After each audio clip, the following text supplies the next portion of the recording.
वाशिम जिल्ह्यातील मालेगावात भगवान महावीर जयंती उत्साहात साजरी करण्यात आली। जगाला अहिंसेचा संदेश देणारे भगवान महावीर यांच्या जयंतीनिमित्त भव्य अशी शोभायात्रा काढण्यात आली आहे।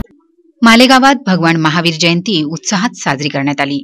जगाला अहिंसेचा संदेश देणारे श्री भगवान महावीर यांची जयंतीनिमित्त मालेगावात शिस्तबद्ध पद्धतीने भव्य अशी शोभायात्रा काढण्यात आली। त्यानिमित्त काढण्यात आलेल्या मिरवणुकीत भगवान महावीरांचा जयघोषानं परिसर दणाणला। मालेगाव शहरातील जैन समाजाच्या वतीनं भगवान महावीर जैन मंदिर येथून सकाळी 5:30 वाजता प्रभात फेरी काढण्यात आली। तसेच श्री भगवान महावीर यांची भव्य प्रतिमा लावून शहरातील प्रमुख मार्गावरून भव्य शोभायात्रा काढण्यात आली। भगवान महावीरांचा देखावा सुद्धा करण्यात आला होता। या शोभायात्रेत पुरुषांप्रमाणे महिलाही मोठ्या संख्येने उपस्थित होत्या। सदर शोभायात्रा यशस्वी करण्याकरिता सकाळ जैन समाजानं अथक परिश्रम घेतले व मिरवणूक अत्यंत शिस्तप्रिय वातावरणात संपन्न झाली। प्रतिनिधी तुषार मांडे, NTV न्यूज मराठी, मालेगाव, वाशिम।